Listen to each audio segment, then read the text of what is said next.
after a thrilling 2-point victory over fancied Limerick at Croke Park. 65,849 people got tickets for the All-Ireland. They were the lucky ones. Limerick were back in Croke Park for their second final in 3 years. The president has been there more often than Wexford recently. The Taoiseach John Bruton watched the drama unfold, and Bishop Cumasky of Ferns would have been happy with the start that Wexford made. A fine run from left half forward Larry Murphy opened the scoring in the 1996 All-Ireland final. Limerick came back strongly into the match, and Barry Foley was on top form. At one stage, Limerick led by 4 points. Then Wexford got the boost they needed when a dangerous high ball was lobbed into the square.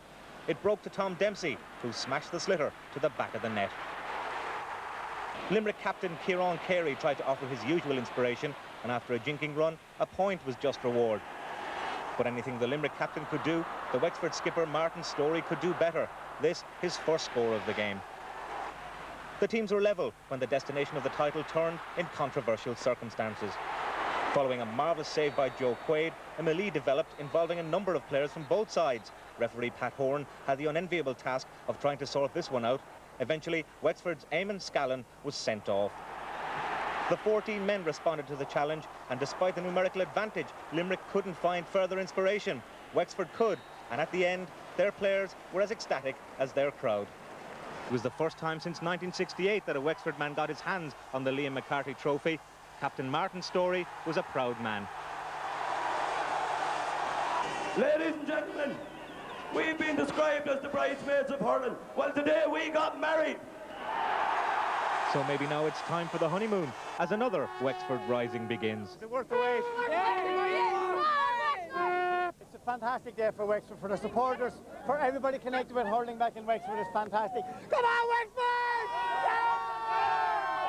This is the most wonderful day that Wexford has ever seen. Not 14 men, but 14 soldiers. 15, 150,000 of them. God bless Wexford and Liam Griffin. And more on the big match later in the bulletin. By our reporter Tony O'Donoghue, who's at the Wexford team celebrations out there in the Grand Hotel. Tony, has it really sunk in out there that after this long 28-year wait, the Liam McCarthy Cup is, after all, going down Slaney side tomorrow afternoon? That's right. I suppose you could call it the Wexford Rising all over again, Colm. It's very hot out here in Malahide, but I'd say it's only beginning to warm up because they're going to have a great night celebration ahead of them. One man I'm sure is going to celebrate is the Wexford captain, Martin Storey. A great day for you, Martin. It's an unbelievable day. I mean, it's very hard to find words to describe the feeling of bringing the Liam McCarthy Cup back to Wexford after 28 years. I mean, it's just unbelievable. I mean, you've got a big, strong grip on it there. I have indeed. I mean, I'm not going to let it go now for a year anyway. That's one sure thing. I bet you can't wait, though, to go home and bring it back home. Actually, I would love to have gone home tonight with it rather than wait till tomorrow, because, I mean, the people of Wexford have been waiting 28 years for this. I mean, we're starved of success in Wexford. And, I mean, I'm absolutely thrilled to be able to bring this back to Wexford tomorrow even. Liam Griffin, the manager of Wexford, is here as well. Liam, you were the one with the faith 2 years ago, and this year in particular, you thought that Wexford could do it all along. Oh, well, I was hoping the Wexford could do it all along, but I mean, we just crossed every hurdle as they came. But I'm absolutely thrilled for all of the Wexford people, at home and abroad, and particularly for the children of Wexford, because they've now seen a new way of life and they've seen what it's like to be Wexford people. And I'm proud of the way we behaved, and not proud of all of the incidents during the game that happens, but I'm proud of our people, proud of our team, and I'm proud to be a Wexford man tonight, and it's just marvellous, fantastic, can't wait to get home. I'd say you can't wait either to enjoy the rest of the night. Thanks indeed, gentlemen, for joining us. That's Wexford, the All-Ireland champions for 1996. One result we don't have yet, and that's the man of the match for the 1996 All-Ireland final. You can find out that on the Sunday game on Network 2, and that's on Network 2 at about 9:30. Back to you, Colm. Tony O'Donoghue out there in the Grand Hotel in Malahide. Well, tickets for today's All-Ireland final were at a premium in County Wexford, and pretty much throughout the rest of the country as well. But for those who stayed at home in the model county, the tension all day was unbearable. As the referee threw the ball in to start today's All-Ireland hurling final, the streets of Gorey in County Wexford were deserted. But indoors, the excitement was palpable as every eye was glued to the box. The crowd went wild as Wexford scored the first point of the game. Then, shock and disappointment as local hero Eamon Scallon was sent off just before half-time. But the Gorey supporters were confident Wexford could still win the day and cheered on their heroes as Wexford went ahead. The tension was almost unbearable as the game was into its final moments, and a Limerick goal could have ruined Wexford's day. But as the final whistle blew, the crowd went wild, and the McCarthy Cup was back in County Wexford after 28 years.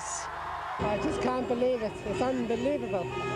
Really great for the county. How did you feel when they were down to 14 men? Did you think they'd still do it? I did. I thought they'd still have a great chance. You know, they'd have to play a lot harder, but I felt that they would do it. You don't remember their last victory? Vaguely. I was still in the pram. It's great because I have a relation on the team now, Jared Cush, first cousin of mine. And it's great to see him getting something out of it after all the years, you know, so it is. The atmosphere in Gorey tonight is at fever pitch as those lucky enough to get tickets to the match return home. The purple and gold is everywhere and the celebrations are only beginning. Limerick supporters in the Sportsman's Bar in the city centre jumped for joy with every point scored by the boys in green. But as the second half wore on, so too did the realisation that every wide was another nail in the championship hopes of their team. The final whistle was greeted with deep despondency.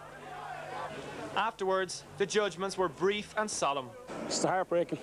What went wrong? Kerry went over, Foley went over, Dion went over in the second half, but they played their best. There was only 10 Limerick men out there, I think, not 15. What happened? I don't know. That's what we need out there, not that.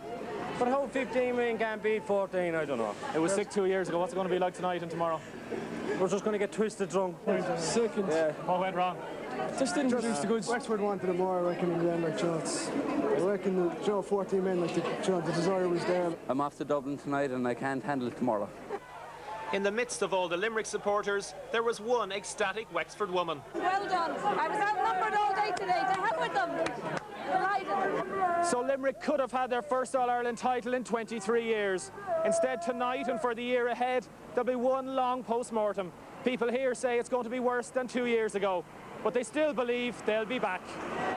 Limerick, you're my lady, the one true love that I have ever known. Well, a check. Distance, it's carried off on. Can he swing the stick? He can. It's a great stop. Tolman. Foley coming in and another fine save by Damien Fitzhenry. Prize in hurling. This afternoon, before over 65,000 supporters at Croke Park, Limerick and Wexford fought out an action-packed 70 minutes for possession.